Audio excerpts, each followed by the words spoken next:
Prisionera es liberada tras 31 años. Al llegar a casa se derrumba con lo que ve allá adentro. Elena Morales tenía 72 años cuando aquella puerta de hierro se abrió por última vez frente a ella. Era de madrugada. El sol aún se estaba decidiendo en el horizonte, rosado y tímido, y el aire tenía ese olor que conocía tan bien que ya ni lo había sentido durante años.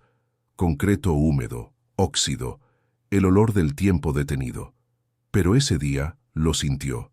Lo sintió todo de golpe. Se detuvo un segundo en el umbral. Los pies no le obedecían. 31 años es demasiado tiempo para cualquiera. Tiempo suficiente para que un niño se vuelva adulto, para que un árbol joven envejezca, para que una casa abandonada se derrumbe. Aún no sabía lo que había pasado con lo que dejó atrás, pero estaba a punto de descubrirlo. La funcionaria le puso en la mano una bolsa de plástico transparente con las pocas cosas que había entregado décadas atrás: un anillo de bodas gastado, un rosario de cuentas moradas, una cartera de cuero dura como piedra y una fotografía doblada por la mitad. Elena lo tomó todo sin decir nada. Miró la foto. Una niña de 8 años con 2 coletas disparejas y una sonrisa enorme le sonreía desde dentro de aquel papel amarillento. Lucecita, su hija. Volvió a doblar la foto con el mismo cuidado de siempre, como si ese papel aún fuera frágil, como si aún necesitara protección. La metió dentro de la cartera vieja y se fue. No había nadie esperándola afuera. Ya sabía que no iba a haber. El mundo allá afuera era diferente de una manera que no podía describir bien. No eran solo las cosas, los carros más modernos, la gente mirando unos aparatos en la mano, las tiendas distintas. Era más que eso. Era una sensación de que el mundo había seguido girando mientras ella se quedó quieta. Y de alguna forma, eso dolía más de lo que esperaba. Caminó hasta la parada de camión que el asistente social le había indicado en un papel y se quedó parada en la banqueta sin poder sentarse. Las piernas se le pusieron rígidas de tanto tiempo acostumbradas a una rutina sin opciones. Ahora tenía demasiadas opciones y eso era casi paralizante. En la bolsa de la blusa naranja, que era todo lo que tenía para vestir en ese momento, estaba la dirección de la única persona que podía ayudarla: Doña Esperanza. Una vecina antigua, casi 78 años cuando Elena se fue.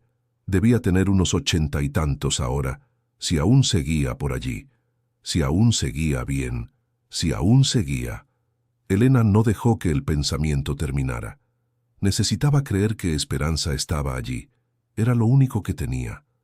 El camión tardó casi 2 horas, con un transbordo en Cuernavaca, y Elena estuvo todo el tiempo con la bolsa de plástico en el regazo, mirando por la ventana sin pestañear. El paisaje iba cambiando. Asfalto, casas, y entonces, de repente, aquel naranjal que reconoció incluso de lejos, las hileras de árboles bajos y llenos de fruta que anunciaban la llegada a Tepoztlán, donde había nacido y crecido y construido una vida antes de que todo saliera mal.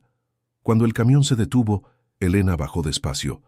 La tierra seca bajo sus pies era la misma de siempre, el olor del campo también.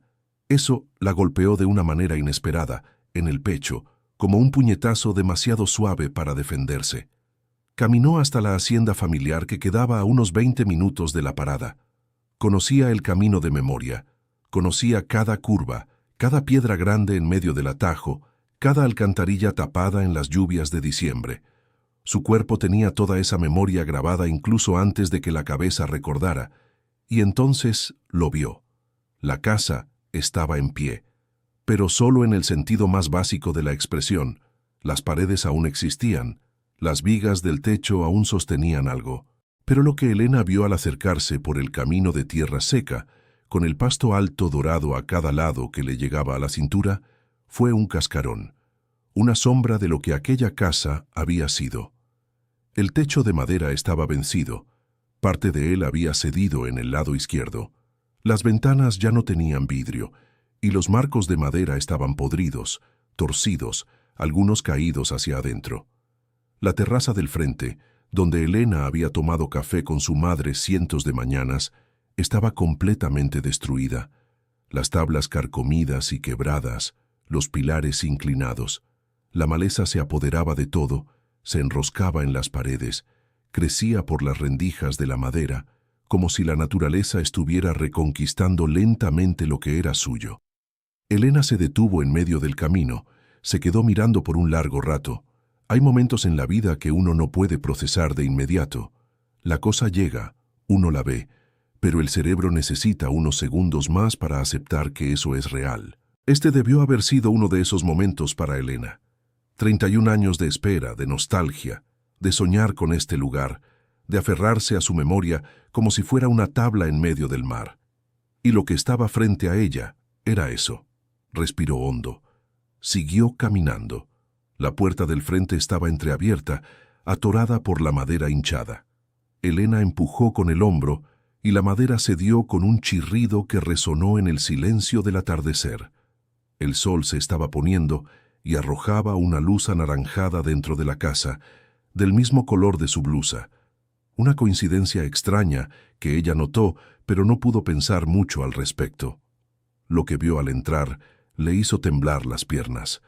La sala que recordaba llena de muebles, del viejo sofá de terciopelo verde que su padre había comprado en la época de su boda, del reloj de pared que sonaba cada hora, del aparador con las tazas que nunca se usaban, estaba completamente vacía. No vacía como una casa que fue desalojada con cuidado, vacía como una casa que fue saqueada. El piso tenía marcas de arrastre. En la esquina, un puñado de fragmentos de cerámica que debió haber sido alguna pieza del aparador. En la pared, donde había un retrato de toda la familia en un día de San Juan, solo quedaba un cuadrado más limpio que el resto, el polvo alrededor marcando el contorno de lo que estuvo ahí y fue quitado. Elena fue de habitación en habitación, la cocina, los armarios forzados, cajones en el suelo, la llave oxidada goteando un hilo de agua color barro, el cuarto que fue de ella y su esposo, el colchón rasgado, las paredes con manchas oscuras de humedad, formando mapas que no iban a ninguna parte, y el cuartito pequeño del fondo, el cuarto de Lucecita, que había sido pintado de amarillo cuando la niña tenía 4 años, porque era su color favorito. Las paredes amarillas se habían desvanecido a un beige sucio y triste, pero estaban ahí. Elena se apoyó en el marco de la puerta y se quedó mirando aquel cuarto pequeño. Tenía una cama que ya ni siquiera era una cama, solo el armazón de hierro oxidado. Tenía marcas en el rodapié, donde la hija había rayado con lápices de colores cuando era pequeña, y la madre la había regañado. Las marcas aún estaban ahí.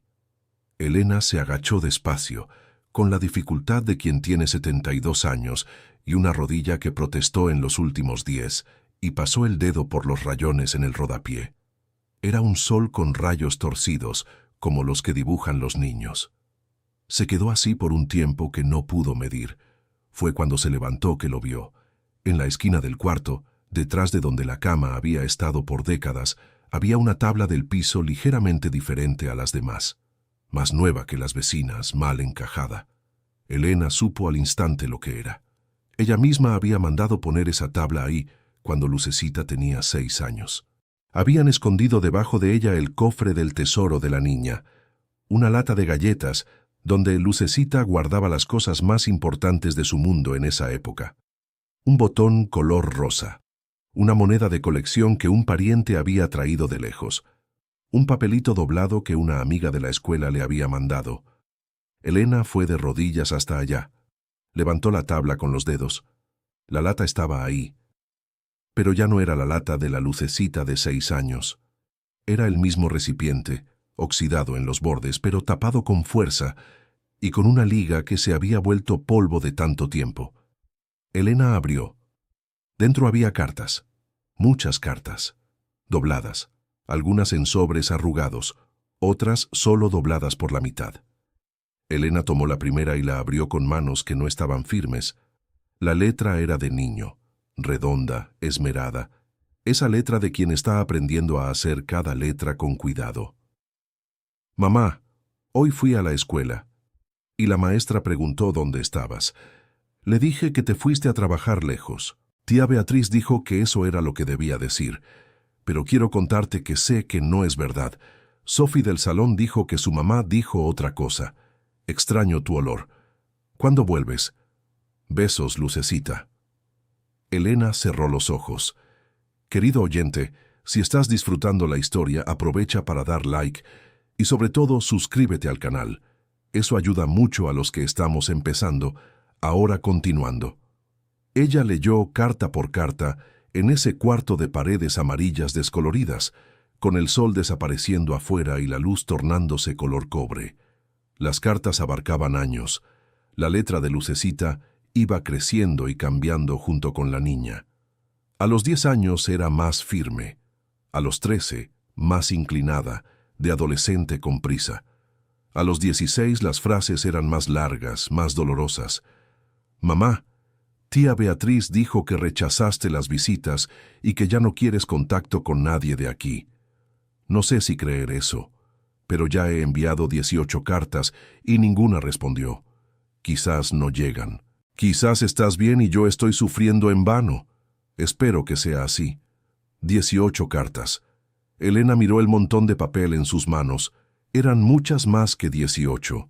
Beatriz, la cuñada, la esposa de su hermano mayor, Ernesto Morales, que había sido el gran responsable de todo lo que ocurrió 31 años atrás, que había firmado documentos, que había buscado abogados, que había convencido a todos de que Elena era culpable de la quiebra del negocio familiar Morales cuando era justamente lo contrario. Y mientras Elena estaba presa sin poder defenderse como debía, Beatriz se quedó aquí. Se hizo cargo de Lucecita. Construyó una versión de la historia que excluía a Elena de adentro hacia afuera. Elena se quedó parada en el piso de ese cuarto hasta que la oscuridad llegó por completo. No lloró de inmediato. Llorar era algo que había aprendido a guardar para momentos en que estaba sola de verdad, lejos de cualquier ojo, y ahora estaba sola de verdad. Pero las lágrimas no llegaron pronto. Llegó antes una especie de peso en el pecho, ese peso de cuando uno entiende algo que ya sabía, pero se negaba a confirmar. Lucecita no sabía dónde estaba ella. Lucecita creía que su mamá no quería saber de ella. 31 años de separación plantados por una mentira. Fue el ruido de una tos afuera lo que trajo a Elena de vuelta. Ella salió del cuarto con las cartas apretadas contra el pecho y encontró en la terraza destruida una figura pequeña, encorvada, con un abrigo de lana oscuro a pesar del calor que aún quedaba del día. Cabello todo blanco, recogido en un moño suelto, ojos pequeños y astutos que parpadearon al ver a Elena en la puerta. «Sabía que ibas a venir», dijo doña Esperanza. «Me quedé esperando desde que supe que te iban a soltar». Su voz era más ronca, más baja de lo que Elena recordaba, pero era la misma voz, la misma esperanza que había dejado Dulce en la ventana de la cocina cuando Lucecita era bebé, que había ayudado a Elena a armar el tendedero nuevo un sábado de sol, que se había quedado en la banqueta llorando cuando se llevaron a Elena aquel día de tantos años atrás.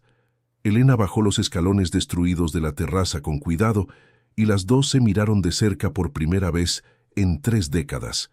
Esperanza extendió sus brazos delgados y Elena se agachó un poco para abrazarla, y entonces sí, el peso en el pecho se soltó y lloró. Lloró diferente a como lloraba en la celda, diferente al llanto contenido que aprendió a hacer en silencio.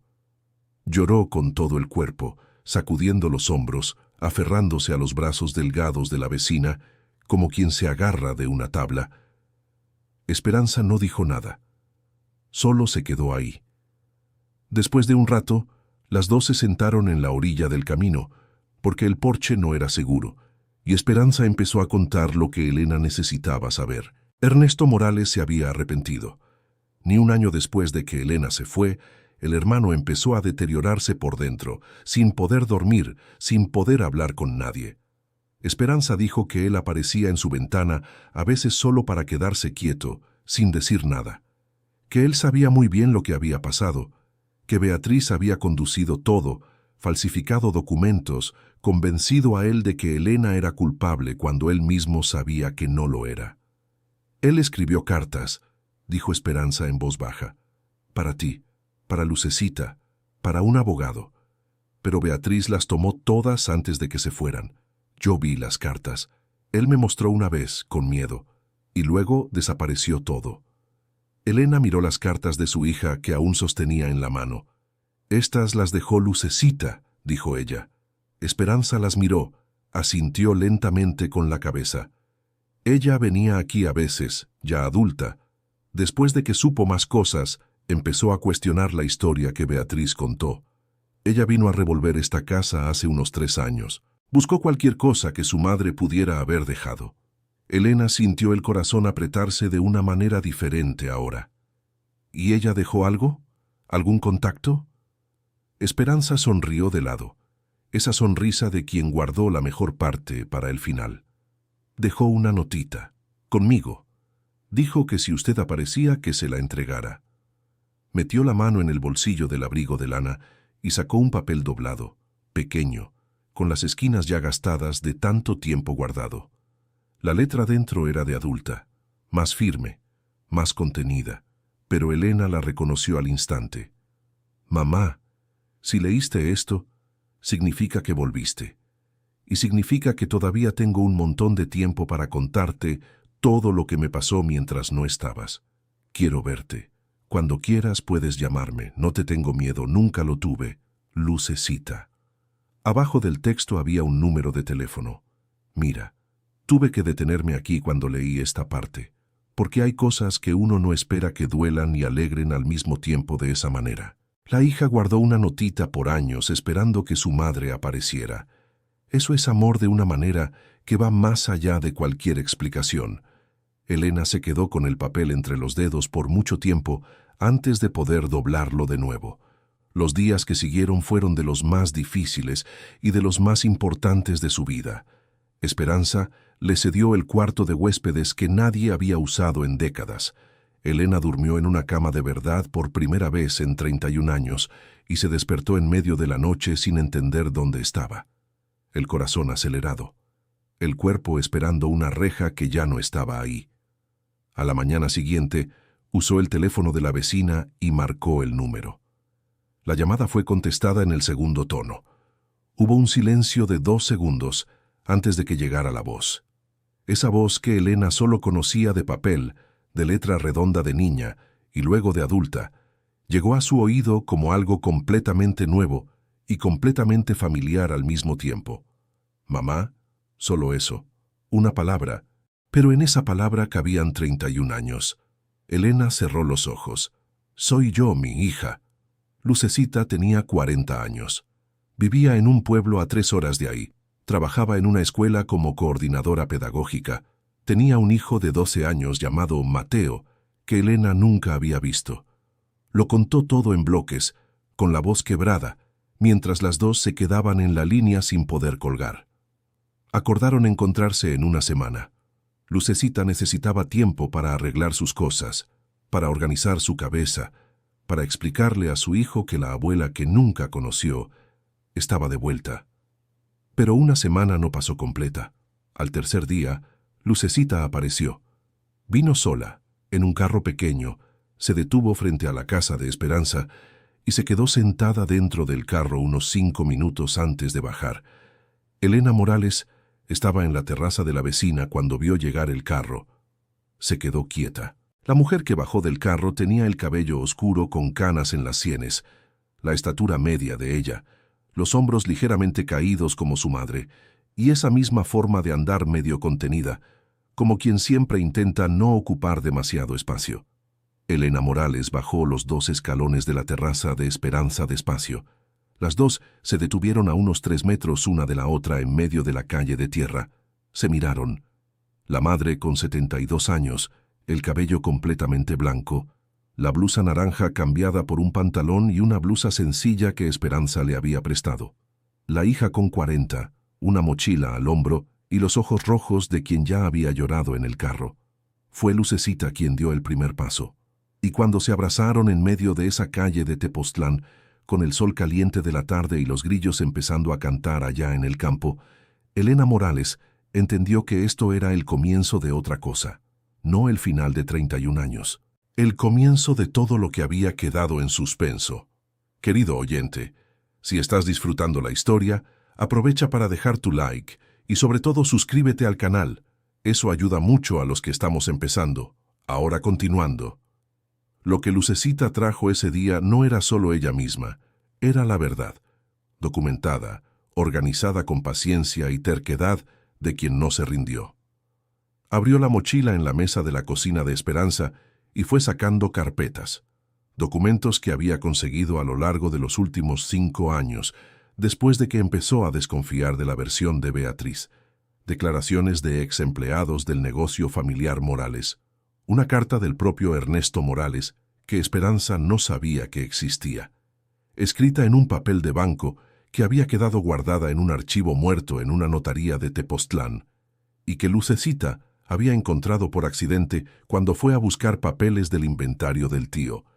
En la carta Ernesto Morales reconocía todo, reconocía que Elena Morales no había hecho nada, que fue él quien mezcló las cuentas por orden de Beatriz, que fue él quien firmó en nombre de la hermana, que fue él quien entregó documentos falsificados, escribió pidiendo perdón. Escribió que no tenía valor para echarse atrás después de haber ido demasiado lejos. Escribió que Beatriz amenazó a toda la familia si abría la boca. Elena Morales leyó esa carta 2 veces, luego la dobló y se quedó mirando la mesa. «¿Qué quieres hacer con esto?», preguntó Lucecita. Era una pregunta real, no era retórica. Lucecita quería saber lo que la madre quería, porque eso ahora le pertenecía a la madre. Elena Morales se quedó en silencio un rato. Afuera, Esperanza estaba regando las plantas del frente, fingiendo que no estaba oyendo y oyéndolo todo. «Quiero que las personas que necesitan saber, sepan», dijo Elena Morales por fin, «no por rencor, por lo correcto y lo incorrecto. Porque si yo no hago nada, la historia se queda siendo su versión para siempre». Lucecita asintió. Ya había consultado un abogado. Ya sabía lo que era posible hacer con lo que tenían. El proceso fue largo, meses, no días. Hubo audiencias en las que Elena Morales tuvo que sentarse al otro lado de una mesa y repetir su propia historia, mientras alguien anotaba. Hubo días en que se despertó con ese mareo de quien está cargando demasiado peso. Hubo momentos en que Beatriz, que ya tenía más de 70 años y vivía sola en una casa de otra colonia de Tepoztlán, trató de desmontar todo con versiones nuevas, con llanto, con la narrativa de que ella era la víctima. No sé ustedes, pero este tipo de cosas, la persona que hizo el mal presentándose como quien sufrió, es una de las cosas más difíciles de aguantar de observar desde fuera. Imagínense desde dentro. Elena Morales aguantó, con Lucecita a su lado, con Esperanza que aparecía cada semana con una tartera y se quedaba 2 horas sentada en la misma sala sin necesidad de decir nada, con el nieto Mateo, que llegó tímido y fue dejando de serlo con el tiempo, que empezó a llamar los fines de semana para preguntar cómo estaba la abuela. La casa de la familia fue evaluada. Se había vuelto demasiado ruina para recuperarla, pero el terreno aún era de Elena por derecho. Al final de un proceso que duró casi 1 año, ella firmó papeles que reconocían lo que se había hecho mal. No había manera de devolver 31 años, pero sí de reconocer que los habían arrebatado. El día que firmó el último documento, Elena salió de la oficina con Lucecita y las dos fueron a tomar un helado en una nevería de la colonia que tenía mesas de plástico afuera. Mateo estaba con ellas. Se quedaron ahí en la tarde que se iba poniendo fresca, sin hablar mucho, comiendo helado de crema en un vaso de unicel. Mateo miró a su abuela y dijo: «Abuela, ¿ahora vas a vivir con nosotros?». Elena miró a Lucecita. Lucecita miró a su madre. «Si tú quieres», dijo la hija. Elena miró el helado derritiéndose, al nieto con los ojos curiosos esperando, a la hija con esa manera de contener el llanto, que era la misma manera de Elena de contener el llanto, heredada sin saberlo. «Quiero», dijo ella, y era así de simple. No fue un final grandioso, no hubo discurso, hubo helado derritiéndose, y un niño de 12 años que no sabía exactamente el tamaño de esa respuesta, pero que sonrió igual, porque percibió que era buena. Elena se fue a vivir con Lucecita. Tuvo un cuarto solo para ella, con una ventana que daba a un jardín pequeño donde plantó tomatitos en el primer mes. Tuvo cafés por la mañana con su hija y su nieto antes de que cada uno se fuera a lo suyo. Tuvo noches en las que durmió de corrido sin despertarse a medianoche, lo que tardó un tiempo en suceder, pero fue sucediendo. La vieja casa de Tepoztlán se volvió pasado.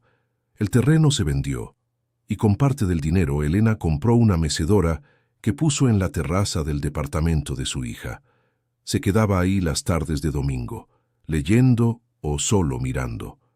A veces Mateo venía a sentarse a su lado en una silla cualquiera y preguntaba cosas, sobre cómo era el mundo cuando la abuela era joven, sobre lo que le gustaba antes, sobre lo que todavía quería hacer, y Elena respondía todo, con calma, con tiempo que ahora tenía y no pensaba desperdiciar. Hay cosas que la vida cobra un precio absurdo antes de devolver, pero a veces devuelve. Fin de la historia. Esta historia me dejó pensando mucho tiempo después de que terminé de leerla.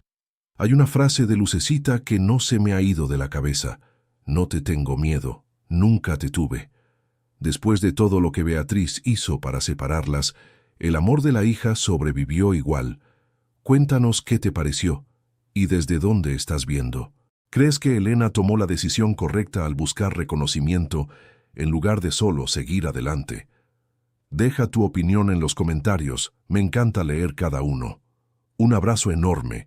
Y no olvides el like y suscribirte al canal para no perderte las próximas historias.